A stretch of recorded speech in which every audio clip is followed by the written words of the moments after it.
오늘 말씀의 제목은 내가 복이다 두 번째 시간 애통하는 자입니다. 오늘 말씀의 제목은 내가 복이다 두 번째 시간 애통하는 자라는 주제를 가지고 우리 함께 말씀을 나누고자 합니다. 우리 저번 주가 제목이 뭐였죠? 저번 주 말씀의 제목 기억나시죠? 심령이 가난한 자였어요. 그렇죠? 작년에는 심령이 가난한 자였으면 그 심령이 가난한 자라는 뜻 우리가 함께 나눠봤을 때 하나로 얘기하자면 뭐였습니까? 바로 하나님 앞에 가장 겸손한 사람을 얘기했어요. 오늘 이 애통하는 자가 뭘까요? 아마 우리 성경동님들 성경을 봤으면 많이 알 거예요. 애통하다라는 말은 보통 많이 슬퍼하고 울다잖아요. 그렇죠? 근데 우리가 단순히 오늘 이 애통하는 자, 왜 예수님께서 애통하는 자를 팔복 시리즈 가운데 그 안에 넣었을까라고 생각을 해보면 이 애통하는 자는 단순히 나의 감정 때문에 울고 있는 그 이야기가 아니에요. 그러니까 오늘 이 애통하는 자, 우리 저번 주에 배웠던 심령이 가난한 자처럼 애통이 가난한 자는 뭐냐면 하나로 정리할게요. 잘 들으세요. 애통하는 자는 하나님 앞에 나의 죄 때문에 우는 자예요. 이해되십니까? 애통하는 자는 단순히 나의 감정, 기복 때문에 우는 것이 아니라 애통하는 자는 하나님 앞에 나의 죄 때문에 우는 자. 우리가 이것을 알아야지만 성경에 예수님께서 말씀하시는 그 팔복 시리즈의 모든 8가지의 복을 우리가 알 수 있다는 거예요. 바라긴 우리 미라의 성도님들, 여기 앉아 계신 모든 분들이 예수님이 원하시는 애통하는 자가 되기를 소망합니다. 그래서 정말 예수님이 복이라는 사실에 대해서 우리가 오늘도 잘 기억하여 말씀을 통하여 하나님 앞에 나갈 수 있는 우리 모든 미란의 성도님들 되시기를 축복합니다. 제가 일단 말씀에 들어가기 전에요, 찰스 스탠리 목사님께서 이렇게 말씀하십니다. 인생에서 결정적으로 중요한 질문은 내가 어떠한 사람인가가 아니라 내가 하나님께 속한 사람인가 이라는 거예요. 다시 한 번 더 말씀드릴게요. 인생에서 결정적으로 중요한 질문은 우리는 항상 여기서 머무는 것 같아요. 내가 어떤 사람인가, 여기서 우리는 항상 머물러 있죠. 근데 그것이 아니라 가장 중요한 건 뭐래요? 내가 하나님께 속한 사람인가. 이게 가장 우리의 인생 가운데 중요한 질문이라고 얘기합니다.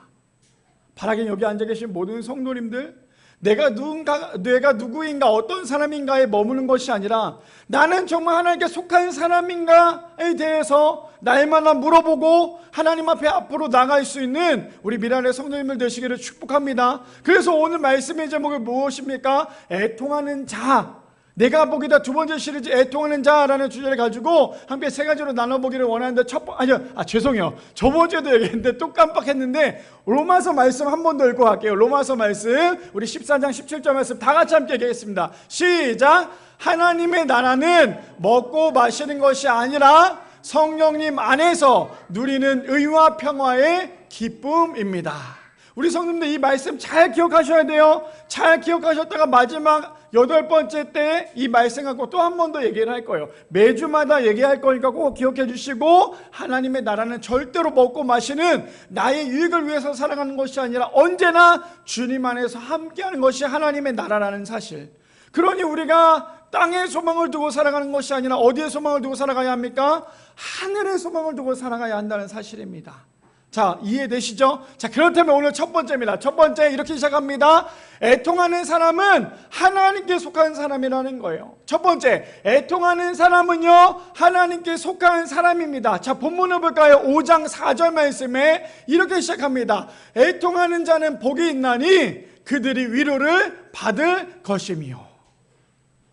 애통하는 자가 누구라고 얘기했습니까? 하나님 앞에서 나의 죄 때문에 슬피 우는 사람이에요. 자, 그렇다면 제가 한번 우리 성도님들께 이런 질문을 해볼게요. 우리 슬퍼할 때 있죠? 내 마음이 어려울 때 어때요? 많이 울기도 하고 슬프기도 하고 외롭기도 하잖아요. 근데 그럴 때는 나도 모르게 내 눈에서 하염없이 눈물이 많이 흘러요. 근데 정작 우리 한번 고민을 해봅시다. 나의 죄 때문에 지금까지 살아가면서 얼마나 많은 눈물을 흘렸습니까? 한번 제가 이런 질문을 드린다면 우리 성도님들 여기서 나의 죄 때문에 내가 얼마나 많이 울었는지 한번 좀 고민을 해봤으면 좋겠어요. 우리가 슬픈 것들은 참 많잖아요. 드라마를 보다가도 울기도 하고요. 나의 환경 때문에 울기도 하고 내 상황이 바뀌지 않은 것 때문에 울기도 하고 많이 괴로워하고 힘들어합니다. 그래서 그것 때문에 많이 펑펑펑 울 때도 있죠. 근데 그렇게는 우는데 정작 내가 하나님 앞에 나의 죄 때문에 나는 그렇다면 과연 얼마나 울었는지 한번 좀 고민해 봤으면 좋겠어요. 나는 과연 그렇다면 하나님 앞에서 나의 죄 때문에 울부짖으며 애통하며 얼마나 나는 많은 눈물을 흘렸습니까? 오늘 본문이에요. 우리가 이 말씀을 알아야지만 성경에서 뭐라고 얘기합니까? 이렇게 얘기하잖아요. 애통하는 자는 복이 있나니 그들이 뭐를 받는데요? 위로를 받는데요. 우리는 날마다 사람들로부터 위로받으려고 정말 애쓰죠. 내가 너무나 힘들면 주변 사람들에게 막 얘기를 합니다. 내가 이렇게 많이 힘들어. 그래서 사람들의 말로 인하여서 내가 위로를 받기를 원해요. 근데 그게 위로가 계속 이어집니까? 보통 그 위로는요, 그때 잠깐일 뿐이라는 거예요. 그렇다면 우리에게 진짜 위로는 어떤 것인 줄 아세요? 우리의 진짜 위로는 하나님으로부터 받는 위로예요. 단순히 그럴 거야, 아우 그랬니? 이게 아니라 하나님의 위로는요, 완벽한 회복이라는 거예요. 완전히 돌이키는 거예요. 내가 애통하는 것부터 하나님의 회복은요, 하나님의 위로는요, 내가 완전한 회복을 이룰 수 있는 위로를 주신다라는 거죠. 자, 그렇다면 오늘 이 말씀에 대해서 제가 가져온 말씀인데 함께 좀 살펴볼까요? 마태복음 5장입니다. 13절에 보니까 우리 성도님들 너무나 잘 아는 말씀이에요. 이렇게 시작합니다. 너희는 세상의 소금이니? 라고 얘기해요. 자, 예수님께서 뭐라고 말씀하세요? 너희는 세상의 소금이 되어야 해가 아니에요. 뭐라고 얘기합니까? 너희는 세상의 소금이야. 너희는 세상의 소금이야 라고 말씀하세요. 그러면서 뭐라고 얘기합니까? 소금이 만약 그 맛을 잃으면 무엇으로 짜게 하리요? 후에는 아무 쓸데없어 다만 밖에 버려져 사람에게 밟힐 뿐이니라 라고 얘기합니다. 소금의 가치가 무엇인 줄 아십니까? 모든 음식을 만들 때 소금은 반드시 필요해요. 소금이 들어가야 모든 맛을 낼 수 있죠. 소금이 잘 녹아야지만 모든 음식의 맛이 결정이 돼요. 근데 만약에 그 소금이 소금 맛이 나지 않고 다른 맛이 난다면 어떻게 그 음식을 먹을 수 있을까요? 제가 어렸을 때 제가 제일 좋아하는 음식이 있었어요. 그게 뭐냐면 계란을 한 3개 정도 풀어요. 그 다음에 밥이랑 막 비벼요. 그럼 계란 볶음밥이 되잖아요. 그럼 거기에다 반드시 뭘 넣어야 되냐면 소금을 넣어야 돼요. 근데 저는 거기에다 소금을 안 넣고 뭘 넣냐면 소금인 줄 알았죠. 왜냐면 하얀색 가루잖아요. 소금인 줄 알았는데 거기에다 뭘 넣냐면 미원을 넣었어요. 그 맛 상상되십니까? 소금을 넣어서 좀 짭짤하게 맛있게 먹어야 되는데 거기에다 미원을 넣고 또 나는 거기에다 더 맛있게 먹겠다고 케찹을 뿌렸어요. 원래 거기에 소금을 넣고 케찹을 뿌리면요 진짜 기가 막히게 맛이 나요. 제가 거기에 너무 좋아해서 어렸을 때 그거를 되게 자주 해 먹었는데 그날은 좀 특별했던 것 같아요. 소금보다 미원이 아시죠? 더 얇은 거. 근데 이게 왠지 소금일 거라고 생각을 했는데 미원을 넣었어요. 근데 그때 또 하필 또 잘못 넣다 보니까 조금 더 많이 넣었는데 에이 오늘 좀 더 맛있겠지 하고 거기다 케찹까지 뿌렸어요. 그리고 한 입을 넣었는데 어떻게 됐습니까? 먹자마자 구역질이 나는 거예요. 아마 미원 그냥 드셔보신 적 있으세요? 생으로? 먹으면요 이거 맛 장난 아닙니다. 일반 음식에서도 장이 조금밖에 안 나는데 그거를 맛있게 먹겠다고 많이 뿌렸으니 얼마나 맛이 이상하겠어요. 제가 말씀드린 건 뭐냐면 소금의 가치가 바로 이런 거라는 거예요. 소금은요 반드시 우리에게 필요합니다. 운동할 때도 소금을 먹어줘야 돼요. 우리 안에는 염분이 빠져나가지 않기 위해서 소금을 먹어주죠. 그만큼 소금은 우리에게 너무나 필요한 거예요. 그런데 예수님께서 뭐라고 말씀하시냐면 너희는 세상의 소금이라고 말씀하신 건 뭐냐면 너네는 세상 가운데 가장 중요한 사람이야. 세상 가운데 맛을 내는 사람이야 라고 말씀하시는 거예요. 근데 우리가 성경을 읽으면서 우리가 교회를 다니면서 우리가 너무나 극단적으로 신앙생활을 하다 보면 잘못하고 있는 것 중에 하나가 있어요. 그게 뭐냐면요 나는 믿음이 좋은 사람이고 나는 신앙생활을 하는 사람이기 때문에 세상 사람과 나는 달라 라고 생각을 하는 순간 우리는 절대 세상 가운데 들어가지 못해요. 세상 사람들 봐 저렇게 타락하고 있어. 저 사람 봐 저러니까 저 사람들 구원 못 받는 거야. 이런 생각으로 그들을 보게 되면 우리는 이미 소금이 아니라 소금의 맛을 잃어버린 사람이 될 수밖에 없다라는 거예요. 근데 예수님께서 왜 우리에게 세상의 소금이라고 말씀하시냐면 우리가 소금이 되어서 세상 안에 들어가야지만 세상이 변하는 거예요. 우리가 세상 가운데 들어가지 않으면 세상이 변하지 않는데 우리는 맨날 세상을 향해서 손가락질하고 있는 게 우리의 모습 아닙니까? 그러니까 세상은 변하지 않는 거예요. 근데 예수께서 뭐라고 말씀하세요? 너네들은 소금이 되어야 해가 아니라 너네들은 소금이야. 그러면서 뭐라고 말씀하세요? 소금이 만약 그 맛을 잃으면 무엇으로 짜게 하리요? 후에는 아무 쓸데없어 다만 밖에 버려져 사람에게 밟힐 뿐이라. 사람에게 밟히는 소금은 어떤 소금입니까? 진짜 쓸모없는 소금이잖아요. 그거에 대한 자신이 할 수 있는 모든 역할을 다 잃어버린 소금이 바로 지금 나오는 그 소금이에요. 그러니 예수께서 뭐라고 말씀하세요? 너희는 소금이 되어야 되고 세상 안에 들어가서 소금의 역할을 감당해야 돼 라고 말씀하세요. 근데 그뿐 아닙니다. 14절에 보니까 이렇게 얘기합니다. 너희는 세상의 빛이다. 산 위에 있는 동네가 숨겨지지 못할 것이요 라고 얘기합니다. 예수께서 말씀하셨던 두 가지가 있어요. 무엇입니까? 첫 번째는 너희는 세상의 소금이고, 두 번째는 너희는 세상의 빛이다 라고 말씀하세요. 세상이 반드시 필요한 거죠. 소금은 세상 가운데 맛을 내야 되고, 빛은 어떤 것입니까? 세상 가운데 빛을 발해야 되는 것이 이 세상의 빛인 거예요. 그러니 우리에게 주어진 그 달란트와 그 사명은요, 굉장히 쉬운 게 아니라 어렵지만 반드시 우리가 감당해야 되는 거예요. 첫 번째 주제가 무엇입니까? 애통하는 사람은 하나님께 속한 사람이래요. 자, 반대로 얘기할게요. 그렇다면 우리가 소금이 되지 않고 빛이 되지 않으면요, 우리는 하나님께 속한 사람이 될 수 없다는 거예요. 진짜로 우리가 하나님께 속한 사람이 되기 위해서는요, 세상의 소금이 되어야 되고 세상 가운데 빛이 되어야 된다고 예수님은 말씀하세요. 그러니 애통하는 사람만이 하나님께 속한 사람이 될 수 있다고 얘기하는 거예요. 그런데 우리는 오늘도, 그렇지만 우리의 인생은 정말 애통하는 사람으로서 살아가고 있습니까? 정말 하나님께 속한 사람으로서 살아가고 계십니까? 아니면 여전히 우리는 애통하는 척만 하고 살아가는 것이 우리의 모습일까요? 그래서 우리가 우리 안의 감정을 잘 한번 생각해 보세요. 내가 정말 뭐 때문에 울고 있는지, 지금 내 상황이 이루어지지 않아서 단순히 이것 때문에 내가 슬퍼하고 있다면 이거는 애통이 아니라 그냥 내가 슬퍼서 힘들어서 우는 거지만, 정말 나의 죄 때문에 하나님 앞에 부족한 나의 모습을 드러내며 울고 있는 것은 정말 하나님한테 애통한 사람이 될 수 있다는 거예요. 물론 그렇다고 해서 내가 지금 너무나 슬픈데 하나님께 기도하지 않아야 합니까가 아니에요. 내가 언제나 슬프고 괴롭고 힘이 들어도요, 우리는 언제나 하나님 앞에 나아가야 돼요. 그리고 하나님께 위로를 구해야 돼요. 하나님, 지금 내 상황이 이렇습니다. 나를 위로하여 주옵소서. 애통하는 사람만이 하나님께 속한 사람이 될 수 있다는 거예요. 근데 소금처럼 맛을 잃거나 빛처럼 빛을 발하지 못하는 사람은, 애통하는 척하는 사람은요, 하나님께 절대로 속한 사람이 될 수 없다는 거예요.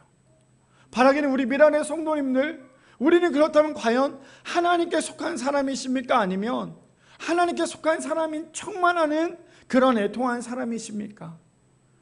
세상 가운데 내가 눈물 흘리고 슬퍼하는 것이 아니라 하나님 앞에, 십자가 앞에 내가 하나님 나의 죄를 용서해달라고 나의 죄를 붙잡고 하나님 앞에 기도할 수 있는 우리 미란의 성도님들 되시기를 축복합니다. 두 번째입니다. 두 번째 이렇게 얘기하죠. 말씀에 의지하는 사람만이 애통한 자가 될 수 있다는 거예요. 두 번째, 말씀에 의지하는 사람만이 애통하는 자가 될 수 있습니다. 우리 성도님들 말씀 읽고 계세요? 왜 우리가 신앙생활하면서 왜 자꾸만 우리 안에 회복이 일어나지 않습니까? 왜 우리가 그렇게 말씀을 열심히 읽고 기도도 많이 하면서 찬양도 많이 하면서 왜 우리 안에서는 어떤 회복도 일어나지 않을까요? 단순히 딱 하나예요. 답은 이겁니다. 무엇입니까? 우리가 하나님의 말씀에 의지하지 않기 때문이에요. 하나님의 말씀을 읽는다고 해서 하나님의 말씀을 의지하는 게 아니에요. 하나님의 말씀을 의지한다는 것은 내 생각과 나의 모든 것을 다 비워내고 하나님의 것으로 채우는 것이 하나님의 말씀대로 의지하며 살아가는 거예요. 그러니 우리가 잘못하고 있는 것 중에 하나가 무엇입니까? 내가 이번 주에 성경 이만큼 많이 읽었어. 물론 안 읽은 사람보다 훨씬 낫죠. 내가 오늘도 이만큼 말씀 많이 읽었어. 이렇게 기도 많이 해. 찬양 많이 해. 그런데 왜 내 안에 자꾸만 회복이 일어나지 않습니까? 하나라니까요.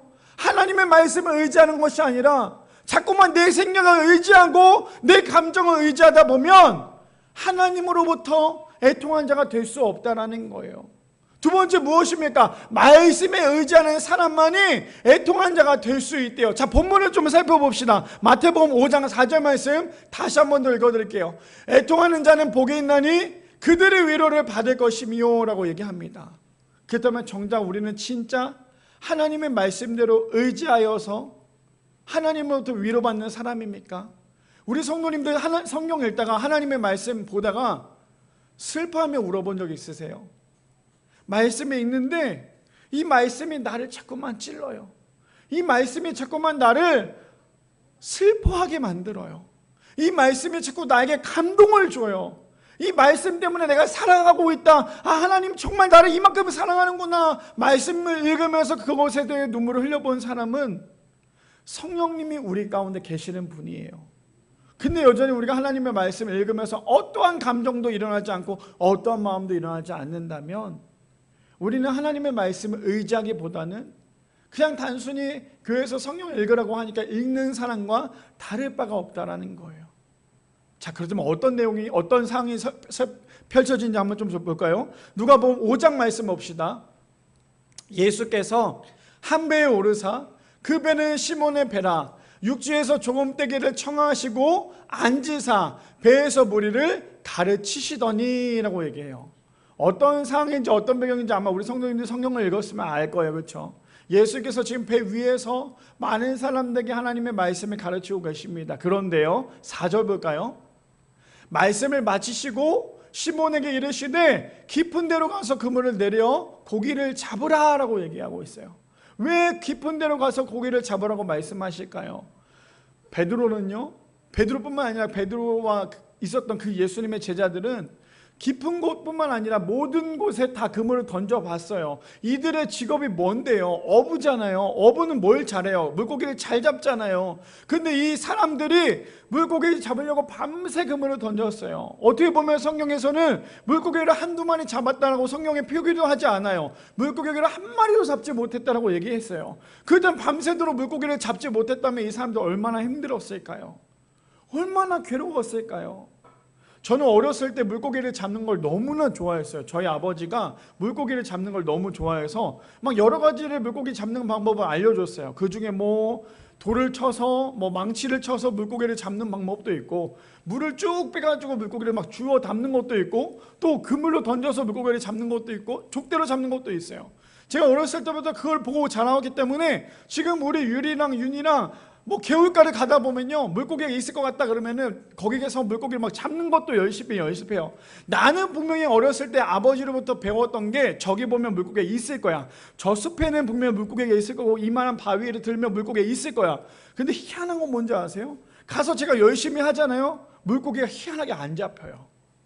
나는 분명 어렸을 때 내가 해왔던 게 있기 때문에 그렇게 잡힐 줄 알았는데 물고기가 잡히지 않는 거예요. 또 그뿐 아닙니다. 어렸을 때 우리 성도님들 다슬기 잡아보셨어요? 어렸을 때 저희는 다슬기를 잡아보다 보니까 지금 우리 유리랑 윤이를 다슬기 잡는 거에 대해서 굉장히 많이 알려주다 보니까 애들이 다슬기를 잡는다고 해서 물속에 들어가면 다슬기를 엄청나게 많이 잡아와요. 정말 다슬기 아줌마처럼 양파망 하나 들고 들어가서 이 조그만 것들이 다슬기를 잡아와요. 물론 거기서는 큰 것도 있고 작은 것들도 있겠죠. 제가 왜 이렇게 말씀을 드리냐면 어렸을 때부터 배워왔고 어렸을 때부터 했음에도 불구하고 물고기를 한 마리로 잡지 못했던 베드로는 얼마나 밤새도록 힘이 들었을까요? 근데 그랬던 베드로에게 예수님께서 뭐라고 말씀하시냐면 저 깊은 데 가서 그물을 던져라고 얘기하고 있어요. 근데 어부의 생각에서는 그물을 깊은 데 던졌을 때 물고기가 잡힐 거라고 생각하지 않았기 때문에 잡지 않았겠죠. 혹은 던져봤지만 물고기를 잡지 못했을 거예요. 근데 밤새도록 왔으니 얼마나 힘들고 얼마나 피곤할까요? 그 피곤한 베드로에게 지금 예수님께서 말도 안 되는 얘기하는 거예요. 예수님의 직업이 뭐였어요? 예수님의 직업이 무엇입니까? 이거 성경 한 번 읽어봤으면 예수님의 직업이 뭐였어요? 목사님이었어요? 아니면 어부였어요? 아니면 요리사였어요? 무엇입니까? 제가 질문하는 이유는 뭐예요? 빨리 캐치하라는 거예요. 예수님의 직업은요 목수였어요. 자, 제가 문제를 내볼게요. 우리 성도님 잘 맞춰보세요. 자, 목수가 물고기에 대해 잘할까요? 아니면 어부가 물고기에 대해 더 잘할까요? 당연히 어부겠죠. 목수는 나무를 만드는 사람이잖아요. 어부는 계속 물길을 하는 사람이고. 그런데 그런 예수님이 저 깊은 곳에 가서 그물을 던지라고 말씀하세요. 베드로의 마음은 어땠을 것 같으세요? 예수님, 근데 지금 그물을 던진 지 지금 내가 몇십 년이 됐는데 내가 예수님보다 물고기 종류도 훨씬 더 많이 아는데 어떻게 예수님 나한테 아무리 잘하는 사람도 저기만큼만은 던지지 말라고 하는데 어떻게 예수님이 저렇게 던지라고 얘기합니까? 근데 기가 막힌 건 어떤 건지 아십니까? 계속 말씀 띄워주세요. 자, 5절에 보니까 이렇게 얘기합니다. 시몬이 대답하여 이르되 선생님, 우리들이 밤이 새도록 수고하였으되 잡은 것이 없지만은 말씀에 의지하여 내가 그물을 내리리이다. 저기서 우리가 알아야 되는 포인트가 뭔지 아십니까? 말씀에 의지하여예요. 베드로가 기적을 볼 수 있었던 이유, 베드로가 수많은 물고기를 잡을 수 있었던 이유가 무엇인 줄 아세요? 그에게는 화려한 물질이 아니었어요. 그가 할 수 있었던 가장 큰 축복은 바로 말씀에 의지하였어요. 그렇다면 우리 성도님들의 삶 가운데 우리가 왜 말씀을 보면서, 왜 우리가 신앙생활을 하면서 우리 안에 기적이 나타나지 않습니까? 왜 회복이 나타나지 않아요? 여전히 우리는 하나님의 말씀을 의지하지 않고 있기 때문이에요. 하나님의 말씀을 의지하는 사람, 내가 밤새도록 했지만 되지 않았지만 주님의 말씀에 내가 의지하여 그물을 던지는 사람, 내가 밤새도록 열심히 말씀 받고 내가 밤새도 열심히 찬양하고 기도했음에도 불구하고 내가 회복이 되지 않았지만 내가 하나님의 말씀에 의지하여 내가 다시 한 번 더 주님의 말씀에 순종하겠습니다 라고 하는 사람은요, 그 상황 그 순간부터 하나님의 기적을 볼 수 있다는 거예요. 베드로가 만약에 됐어요, 오늘 그냥 여기까지만 하고요, 그냥 오늘은 그냥 그물만 좀 손질만 하고 들어갈래요. 못하겠어요. 내가 그렇게 밤새도록 했는데 이게 안 됐는데, 예수님 한번 입장 바꾸고 생각해 보세요. 내가 밤새도록 했다니까요. 밤새도록 내가 했는데 물고기를 못 잡았는데 지금 예수님 다시 나가라고요? 다시? 이런 마음으로 베드로가 예수님 앞에 나갔다면 베드로의 신앙은 거기까지인 거예요. 근데 비단 베드로만이 아니라 우리도요, 항상 거기까지만 해요. 여기서 조금만 넘어가면, 여기서 한 단계만 더 올라가면 우리의 믿음이 더 많이 성장할 수 있음에도 불구하고 우리는 항상 여기까지만 하는 거예요. 우리에게 너무나 갈급한 것들이 있잖아요. 우리에게 너무나 큰 문제가 있잖아요. 그 문제가 있을 때 우리가 기도하자. 하나님, 나의 문제를, 나의 모든 것들을 좀 하나님 함께 해달라고. 그렇게 눈물을 흘려가면서 기도했는데도 불구하고 나의 상황과 나의 환경은 변하지가 않아요. 아주 조금도 변하지 않아요. 그리고 난 다음에 우리는 어떻게 합니까? 주님, 못하겠어요. 나 안 할게요. 포기하겠습니다. 안 하겠습니다. 그러면 그분의 신앙과 그분의 기적은 거기까지인 거예요. 그런데 다시 바꿔서, 주님, 내가 이 몇십 년 동안 내 남편을 위해서, 내 자녀들을 위해서 이렇게 기도했는데 아무것도 변화되지 않고 아무것도 바뀌지 않았지만 주님의 말씀에 의지하여 내가 한 번 더 나가보겠습니다. 내가 한 번 더 순종해 보겠습니다 라고 하는 사람은 그 순간부터 올라가는 거예요. 최근에 제가 너무나 프로그램 중에 너무나 좋아하는 프로그램이라고 하면 좀 그렇지만, 좋아하는 프로그램 중에 혼자 사는 프로그램이 있어요. 근데 좀 덩치가 있는 그 배우가 국토대장경을 한 거예요. 서울에서부터 부산까지 446km라는 되는 그 거리를 걸어갔어요. 저는 아시죠? 466km 인천에서 부산까지 자전거를 탔는데 그 사람은 걸어서 거기를 갔어요. 16박 17일 동안 마지막까지 완주하는데 그분이 얼마나 힘들었는지, 사실 저는 자전거를 탔는데도 불구하고 저도 되게 힘들었거든요. 근데 저는 그 정도가 아니라 이 사람은 걸었어요. 얼마나 힘들었는지는 제가 마음속에 조금은 알았겠죠. 근데 그분이 마지막에 완주하고 난 다음에 그런 얘기를 하는 거예요. 내가 지금 이것을 끝까지 완주할 수 있도록 열심히 걸어가게 된 가장 큰 계기가 뭐였냐면, 나에게 만약에 더 힘든 게 왔을 때 내가 거기서 중간에 포기할까봐 그 포기하는 걸 포기하고 싶지 않아서 끝까지 걸어갔다라고 얘기를 해요. 물론 여러 가지 상황도 있었지만, 근데 저는 거기에 대해서 굉장히 큰 은혜가 됐던 게 뭐냐면, 우리의 신앙도 마찬가지 아닙니까? 열심히 기도해요. 열심히 신앙생활을 합니다. 정말 열심히 달려와요. 근데 여전히 뚫리지 않는 나의 문제 때문에 우리는 거기서 넘어서지 못할 때가 참 많아요. 이렇게 말하는 목사인 저는요, 정말 수십 번 경험했어요. 저도 중간에 포기한 적 너무나 많아요.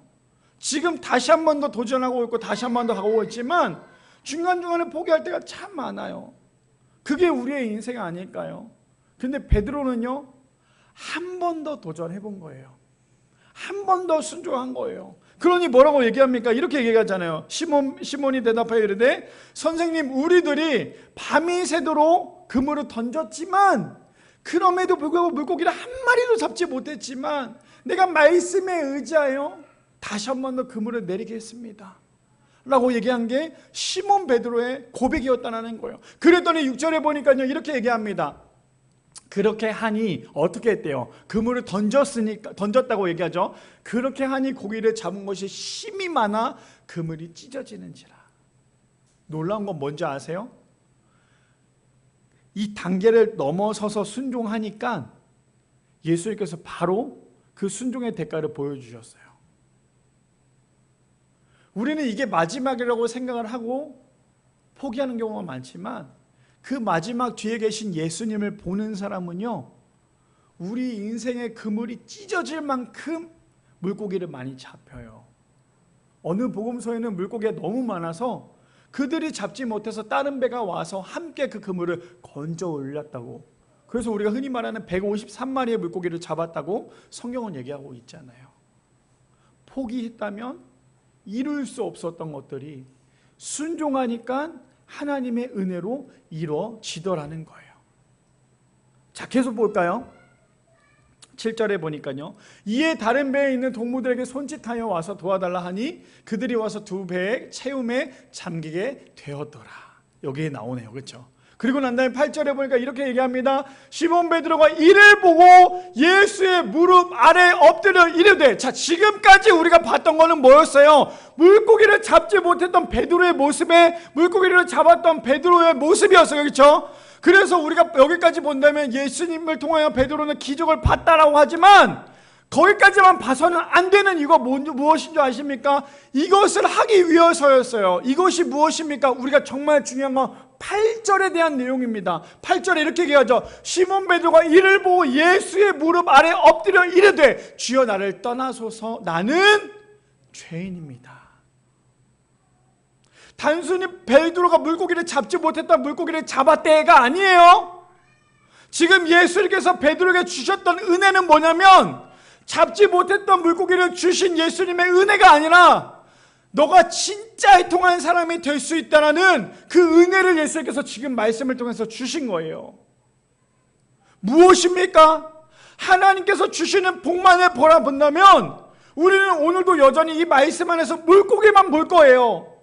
근데 복을 주시는 하나님을 본다면 우리가 오늘 본문에 나오는 물고기를 보는 것이 아니라, 주님 나는 죄인입니다, 주님 나는 죄인입니다 라고 고백할 수 있는 베드로의 그 은혜되는 말을 볼 수 있다는 거예요.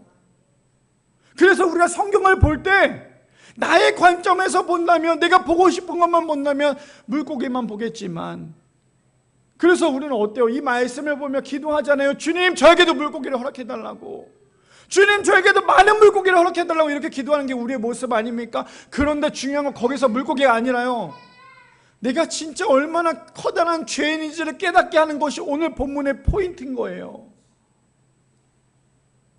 예수님께서 가장 잘하는 베드로가 물고기를 잘 못 잡았던 그 모습을 통해서 그가 얼마나 커다란 죄인인지를 예수님께서 깨닫게 하신 거예요. 베드로는 누구보다도 물고기를 많이 잡았잖아요. 왜요? 그가 할 수 있었던 건 물고기를 잡아서 가족들을 먹여 살리는 거잖아요. 그러니 베드로가 제일 잘하는 게 물고기 잡는 거 아닙니까? 근데 그 제일 잘하는 걸 예수님께서 막아버리신 거예요. 왜요? 너가 진짜 죄인이고 너가 정말 커다란 애통하는 자가 될 수 있도록 예수님께서 만드시는 거예요. 제가 왜 매주마다 이렇게 끊임없이 말씀드리는 줄 아십니까? 우리 성도님들 이것을 통해 깨달으라는 거예요. 어떤 걸 깨달으라는 건지 아십니까? 내가 얼마나 하나님 앞에 죄인이라는 사실에 대해서 깨달으라는 거예요. 단순히 나는 복만을 보고 살아오잖아요. 얼마나 커다란 복만을 보고 살아옵니까? 근데 예수님은 예수님 자체가 복임에도 불구하고 우리는 세상의 복만을 따라가다 보니까 어떻습니까? 끊임없이 물고기만 바라보고 있는 게 우리의 모습 아닙니까? 근데 예수님께서 오늘 베드로에게 해주셨던 가장 커다란 은혜는요, 이거였어요. 시몬 베드로가 이를 보고 예수의 무릎 아래 엎드려 이르되 주여 나를 떠나소서 나는 죄인입니다. 자, 이거를요 우리 성도님들의 상황으로 한번 갖고 와 볼게요. 내가 너무나 필요한 게 있어요. 내가 너무나 필요하고 갖고 싶은 게 있어요. 우리가 하나님 앞에 기도합니다. 주님, 지금 저에게 이 물질이, 저에게 이 필요한 것들이 너무나 필요합니다. 근데 하나님께서 정말 기적처럼 물질도 주시고 나에게 필요한 것들도 주셨어요. 그럼 우리가 거기서 해야 될 게 무엇이 있을까요? 물론 하나님 너무나 감사합니다.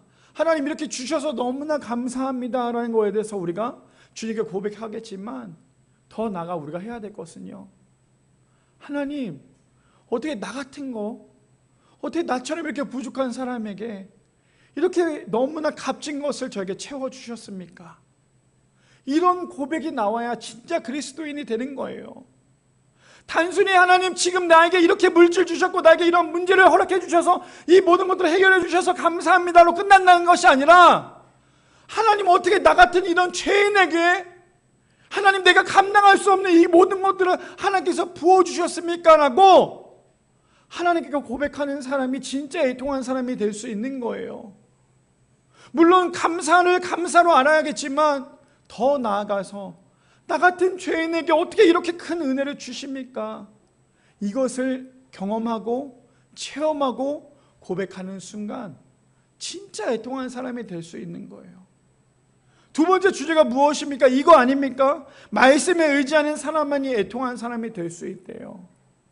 그렇다면 우리는 얼마나 하나님의 말씀에 의지하며 살아가고 계십니까?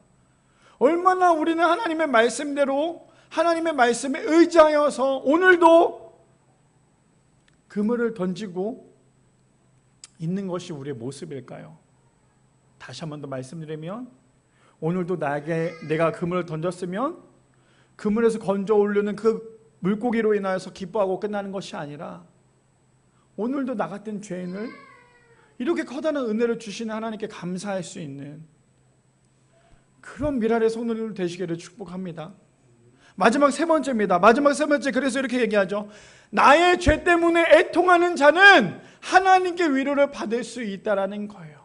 마지막 세 번째, 오늘 말씀의 포인트죠. 나의 죄 때문에 애통하는 자는요, 하나님께 위로를 받을 수 있습니다. 본문 볼까요? 다시 한 번 더 마태복음 5장 4절 말씀해 보니까요, 애통하는 자는 복이 있나니 그들이 위로를 받을 것이며, 세상에는요, 세상 사람들에게 울고 있고 애통한 모습을 보여주면 세상 사람들은 무시해요. 야, 너 오늘도 그러냐? 그러면서 세상 사람들 손가락질하죠. 심령이 가난한 사람들 손가락질합니다. 애통하고 있는 사람들 손가락질하는 것이 세상의 이치라면, 오늘 성경에서 말하는 애통하는 자는 하나님으로부터 위로를 받는다라고 말씀하십니다.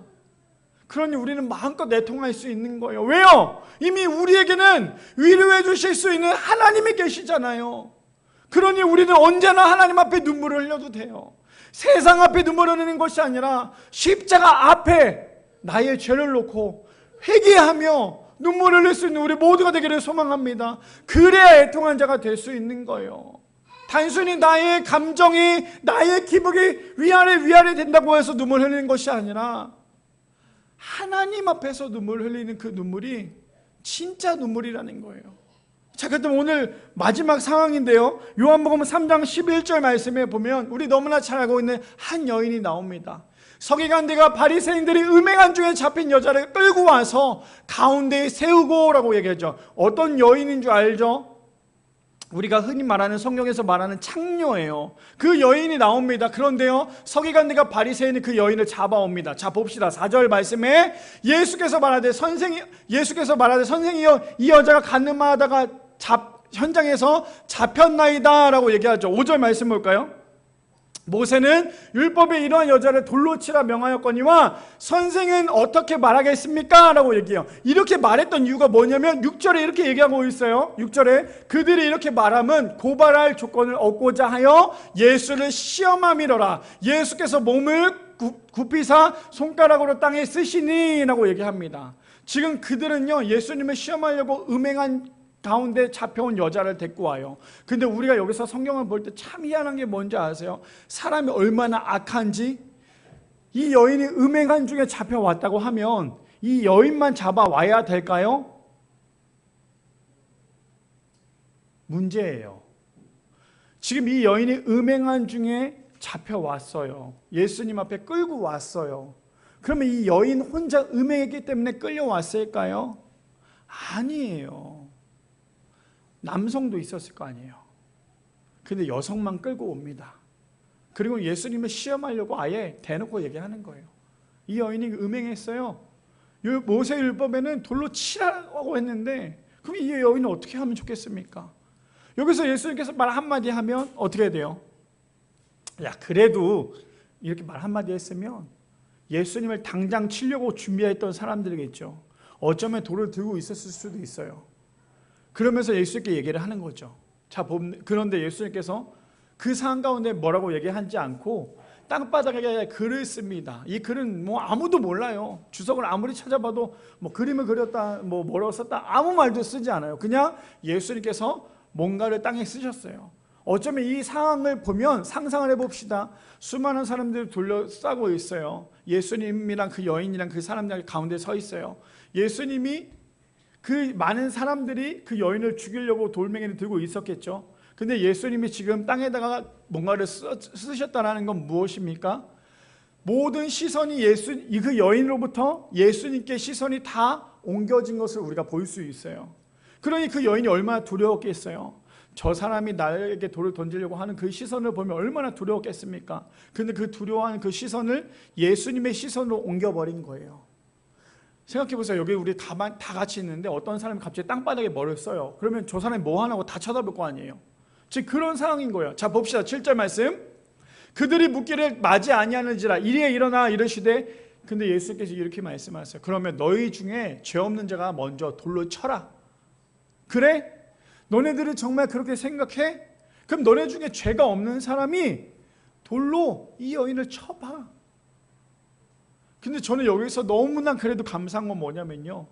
볼게요. 8절에 다시 몸을 굽혀 손가락으로 땅에 쓰시니, 예수님이 다시 한 번 더 땅에 몸을 굽힙니다. 그리고 그 사람들이 어떻게 할지 예수님이 이미 아셨겠죠. 그리고 그 여인의 그 시선조차도 예수님 뺏었겠죠. 근데 9절에 보니까요, 그들이 이 말씀을 듣고 뭐예요? 양심의 가책을 느껴 어른으로 시작하여 젊은이 하나씩 나가고 갔다라는 거예요. 그 자리를 떠났다는 거죠. 오직 예수와 그 가운데 섰는 여자만 남았더라.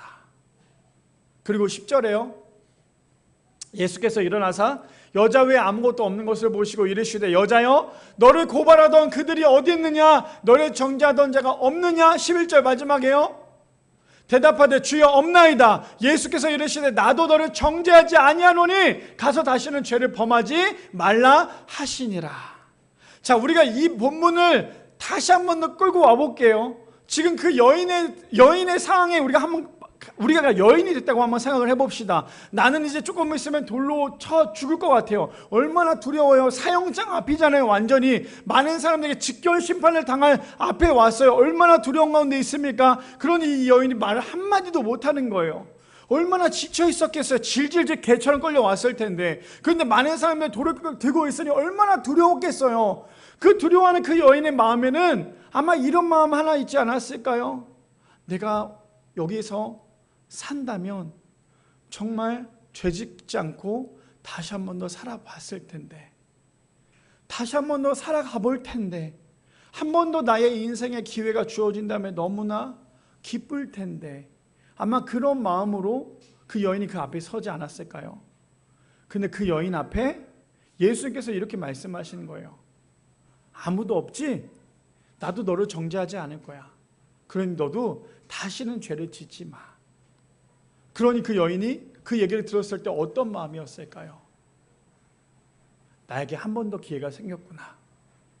나의 인생 가운데 한 번 더 기회가 생겼구나. 지금 저분이 나에게 말씀하신 것처럼 내 인생에 한 번 더 기회가 생겼구나. 그럼 나도 정말 죄짓지 않고 열심히 살아가야겠구나 라고 생각했던 게 이 여인의 마음 아니었을까요? 그 마음을 우리가 좀 한번 갖고 와 보자고요. 우리가 갖고 있었던 그 수많은 죄들 가운데 예수님 때문에 그 모든 것들이 용서가 되었어요. 누구도 나의 죄에 대해서 얘기하지 않겠대요. 예수님이 내가 너의 죄를 용서했으니까 너는 다시는 그 죄를 짓지 말고 이제 앞으로 다시 내 앞에 와서 예배하며 하나님을 예배하고 찬양해. 하나님께서 우리에게 오늘도 그런 말씀을 주세요. 그러면 우리가 해야 될 건 무엇입니까? 기존에 갖고 있었던 그 죄를 이제는 내려놔야죠. 그 죄를 자꾸만 내려놔야죠. 근데 여전히 우리가 그 죄를 내려놓지 않고 있다면 우리는 언제든지 돌로 맞아 죽을 그런 죄인이 될 수밖에 없다라는 거예요. 그러니 우리가 해야 될 건 무엇입니까? 우리가 그동안에 짓고 있었던 그 죄를요 이제는 떠나야 돼요. 그 죄를 가지고 어떻게 해야 됩니까? 하나님 앞에 나의 죄를 회개하며 울부짖으며 애통한 자가 되어야 되는 것이 우리의 모습 아닙니까? 그래서 세 번째 뭐라고 얘기해요? 이렇게 얘기하잖아요. 나의 죄 때문에 애통하는 자는 하나님께로부터 위로를 받을 수 있다라고 얘기하고 있어요. 오늘 두 번째였던 애통하는 자에 대해서 우리 함께 말씀을 나누고 있어요. 그때 우리 성도님들은 정말 애통하는 사람이십니까? 정말 주님 앞에 애통한 사람이세요? 정말 주님 앞에 애통한 사람으로서 살아가고 계십니까? 저는 이 찬양이 너무나 저의 인생 가운데 너무나 위로가 되고 회복이 되고 때로는 너무나 지쳐있을 때 저도 모르게 이 찬양이 정말 많이 나와요. 근데 이 찬양은 그냥 부를 수가 없어요. 정말 눈물이 펑펑 나고 어쩌면 오늘 말씀에 종합해서 나오는 찬양이지 않을까요? 가사 우리 성도님들 아실 거예요. 한번 띄워주실래요? 제가 불러드리고 싶지만 불러주진 않고 가사만 읽어드릴게요. 찬송가 280장 1절에 보면 이렇게 얘기합니다. 천부여 의지 없어서 손들고 옵니다. 주 나를 외면하시면 나 어디 가리까 후렴이요. 내 죄를 씻기 위하여 피 흘려 주시니 곧 회개하는 마음으로 주 앞에 옵니다. 저 내용이 무엇이에요? 애통하는 자예요. 하나님 앞에 애통하는 사람이에요. 다시 한 번 더 읽어드릴까요? 1절 다시 한 번 더 보여주세요. 천부여 의지 없어서 손들고 옵니다. 주 나를 외면하시면 나 어디 가리까? 내 죄를 씻기 위하여 피 흘려 주시니 곧 회개하는 마음으로 주님 앞에 옵니다. 이것이 바로 애통하는 사람의 믿음의 고백이라는 거예요. 자, 이것만 말씀드리고 오늘 마치려고 합니다. 제가 요즘에 우리 아들 윤희가 아시죠? 정말 많이 울었어요. 너무 노이로제 걸릴 정도로 너무 많이 우는 거예요. 제가 어린이집에 맨날 손잡고 데려다 주면서 항상 하는 말이 있어요. 아주 귀에 못이 박히도록 윤희야 오늘 절대 유치원 가서 울면 안 돼. 알았어 안 울게. 그 또 들려오는 얘기는 또 윤희가 유치원에서 울었대요. 정말 아무것도 아닌데 울어요. 뭐만 하면 울어요. 그러니 엄마 아빠 입장에서 얼마나 괴롭습니까? 얘가 왜 자꾸 울까? 그러다가 어느 날 이번 주였어요. 윤희랑 손을 잡고 유치원에 열심히 걸어가고 있는데 윤희랑 이런 대화를 했어요. 윤희야 오늘도 절대로 유치원에서 울지 마. 너 울면 아빠가 정말 혼낼 거야. 울지 마. 알겠지? 울지 마. 꼭 울지 마 라고 얘기했어요. 그랬더니 윤희가 저에게 얘기하는 거예요. 아빠 근데 왜 울면 안 돼? 왜 울면 안 되는 거야? 저희가 갑자기 그런 질문을 하는 거예요. 그래서 제가 뭐라고 얘기했냐면 윤희야 우는 거에는 반드시 이유가 필요한 거야.